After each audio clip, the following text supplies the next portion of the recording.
ಇನ್ನು ಧರ್ಮಸ್ಥಳ ದೇವಸ್ಥಾನದಿಂದ ಮಂಜುನಾಥನ ಸನ್ನಿಧಿಯಿಂದ ನಮ್ಮ ಪ್ರತಿನಿಧಿ ಭರತ್ ನೇರ ಸಂಪರ್ಕದಲ್ಲಿ. ಭರತ್, ಧರ್ಮಸ್ಥಳ ಅಂತಂದರೆ ದೊಡ್ಡ ಸಂಖ್ಯೆಯಲ್ಲಿ ಭಕ್ತಾದಿಗಳು ಬರ್ತಾ ಇರ್ತಾರೆ.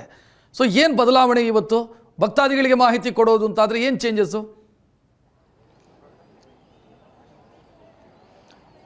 ರಕ್ಷತ್, ಹೌದು, ಈಗಾಗಲೇ ಈ ಒಂದು ಚಂದ್ರಗ್ರಹಣದ ಹಿನ್ನೆಲೆಯಲ್ಲಿ ದೇವಸ್ಥಾನದ ಆಡಳಿತ ಮಂಡಳಿ ಅಧಿಕೃತವಾಗಿ ಪ್ರಕಟಣೆಯನ್ನೇ ಹೊರಡಿಸಿರುವಂಥದ್ದು. ಯಾಕಂದ್ರೆ ಪ್ರತಿದಿನ ಬೆಳಿಗ್ಗೆ ಆರಂಭ ಆಗುವಂಥ ದೇವರ ದರ್ಶನ ಏನಿದೆ, ಈಗಾಗಲೇ ಬೆಳಿಗ್ಗೆ ಆರಂಭ ಆಗಿದೆ. ನಾನೀಗ ಧರ್ಮಸ್ಥಳದ ಮಂಜುನಾಥೇಶ್ವರ ಸ್ವಾಮಿ ದೇವಸ್ಥಾನದ ಮುಂಭಾಗದಲ್ಲಿ ಇದ್ದೀನಿ. ಆದರೆ ನಾವು ಬೇರೆ ದಿನಗಳಿಗೆ ಹೋಲಿಕೆ ಮಾಡಿದ್ರೆ ಇವತ್ತು ಚಂದ್ರಗ್ರಹಣದ ಕಾರಣದಿಂದಾಗಿ ಒಂದಷ್ಟು ಭಕ್ತರ ಸಂಖ್ಯೆಯಲ್ಲಿ ಸ್ವಲ್ಪ ಕಡಿಮೆ ಇದೆ. ಯಾಕಂದ್ರೆ ಬಹಳ ದೊಡ್ಡ ಮಟ್ಟದಲ್ಲಿ ಸೋಮವಾರ ಮಂಗಳವಾರದ ಆರಂಭದ ದಿನಗಳಲ್ಲಿ ಒಂದಷ್ಟು ಜನ ಹೆಚ್ಚಿನ ಸಂಖ್ಯೆಯಲ್ಲಿ ದೇವಸ್ಥಾನಕ್ಕೆ ಬರ್ತಾರೆ. ಆದರೆ ಇವತ್ತು ಮಧ್ಯಾಹ್ನ 1:30ಕ್ಕೆ ದೇವರ ದರ್ಶನ ಅಂತ್ಯ ಆಗುತ್ತೆ. ಅಂದ್ರೆ ಮಧ್ಯಾಹ್ನ 1:30 ನಂತರ ದೇವರ ದರ್ಶನಕ್ಕೆ ಅವಕಾಶ ಇಲ್ಲ. ಸಹಜವಾಗಿ ಬೇರೆ ದಿನಗಳಲ್ಲಿ ಮತ್ತೆ ಸಂಜೆ 4:15 ಗಂಟೆ ನಂತರ ದೇವರ ದರ್ಶನಕ್ಕೆ ಅವಕಾಶ ಇರುತ್ತೆ. ಆದ್ರೆ ಇವತ್ತು ಚಂದ್ರಗ್ರಹಣದ ಹಿನ್ನೆಲೆಯಲ್ಲಿ ಗ್ರಹಣ ಆರಂಭದಿಂದ ಮೋಕ್ಷ ಆಗುವವರೆಗೆ ಯಾವುದೇ ರೀತಿಯಾದ ದರ್ಶನಕ್ಕೆ ಅವಕಾಶ ಇರೋದಿಲ್ಲ. ಮಧ್ಯಾಹ್ನ 1:30ಕ್ಕೆ ದೇವಸ್ಥಾನ ಕ್ಲೋಸ್ ಆದರೆ ಮತ್ತೆ ಓಪನ್ ಆಗುವಂತದ್ದು ಸಂಜೆ ಶುದ್ಧೀಕರಣ ಆದ ನಂತರ 7:30 ಬಳಿಕ. ಅಂದ್ರೆ 7:30ರಿಂದ 8:30ವರೆಗೆ 1 ಗಂಟೆಗಳ ಕಾಲ ದೇವರ ದರ್ಶನಕ್ಕೆ ಅವಕಾಶ ಇರುತ್ತೆ. ಹಾಗಾಗಿ ಇವತ್ತು ಮಧ್ಯಾಹ್ನ 1:30ವರೆಗೆ ದೇವರ ದರ್ಶನ ಪಡೀಲಿಕ್ಕೆ ಅವಕಾಶಗಳನ್ನು ಮಾಡಿಕೊಡಲಾಗಿರುವಂಥದ್ದು. ಹಾಗಾಗಿ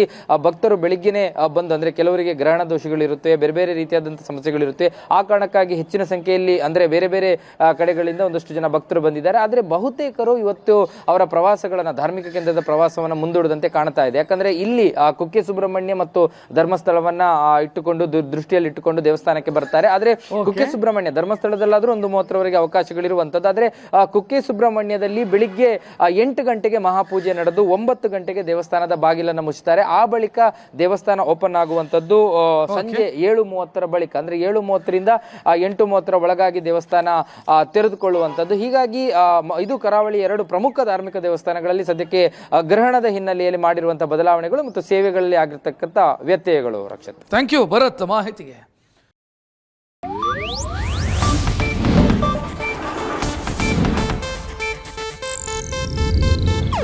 ಇದು ಏಷ್ಯಾನೆಟ್ ನ್ಯೂಸ್ ನೆಟ್ವರ್ಕ್ ಪ್ರಸ್ತುತಿ.